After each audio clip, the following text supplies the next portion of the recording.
28শে June অর্থাৎ কবির মৃত্যুর ঠিক আগের দিন খ্রিস্টানদের প্রথা অনুযায়ী কবির শেষ স্বীকারোক্তি, খ্রিস্টীয় ভাষায় যাকে বলা হয় ডেথ বেড কনফেশন, তা আদায় করার জন্য রেভারেন্ড কৃষ্ণমোহন বন্দ্যোপাধ্যায় হাসপাতালে উপস্থিত হয়েছিলেন। কিন্তু কবি কোনো পাপ স্বীকার করতে বা বিধাতার কাছে প্রথাগত ক্ষমা চাইতে তিনি অস্বীকার করলেন।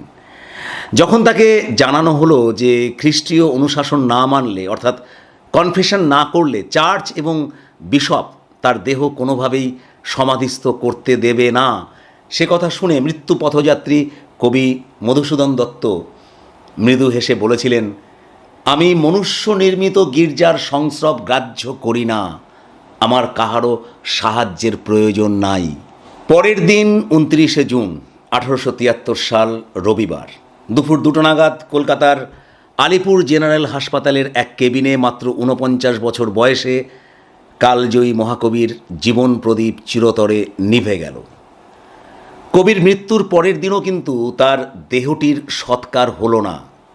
একদিকে যেমন তৎকালীন হিন্দু সমাজের একটা বড় অংশ তাকে ধর্মত্যাগী হিসেবে বিবেচনা করে গঙ্গার ঘাটে দাহ করার ব্যাপারে সম্পূর্ণ অনাগ্রহ প্রকাশ করে, তেমনি কলকাতার তৎকালীন লর্ড বিশপ রবার্ট মিলম্যান সাহেবও কবির দেহ খ্রিস্টানদের সমাধিস্থলে সমাধি দেওয়ার ক্ষেত্রে ঘোরতর আপত্তি জানান।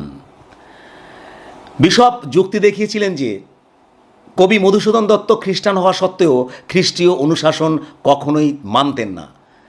তিনি নিয়মিত চার্চেও যেতেন না, এমনকি তার বিবাহিত জীবনও কখনোই আইনসম্মত ছিল না।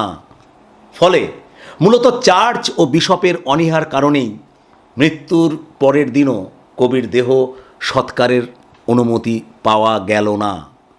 আষাঢ় মাসের সেই ভ্যাপসা গরমের মধ্যে মহাকবির নিঃসঙ্গ অভিভাবকহীন দেহটি হাসপাতালের মর্গে পড়ে থেকে একসময় নষ্ট হয়ে যাওয়ার উপক্রম হলো।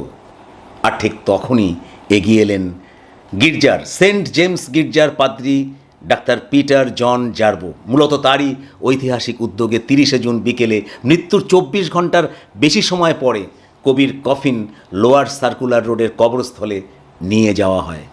সেখানেই ছিল মাত্র 4 দিন আগে সমাহিত স্ত্রী হেনরিয়েটার কবর। সেই কবরের পাশেই ট্র্যাজিক নায়ক মাইকেল মধুসূদন দত্তকে সমাহিত করা হলো, যেখানে আজও উৎকীর্ণ হয়ে আছে তার নিজেরই লেখা এপিটাফ, দাঁড়াও পথিক বর, জন্ম যদি তব বঙ্গে, তিষ্ঠ ক্ষণকাল।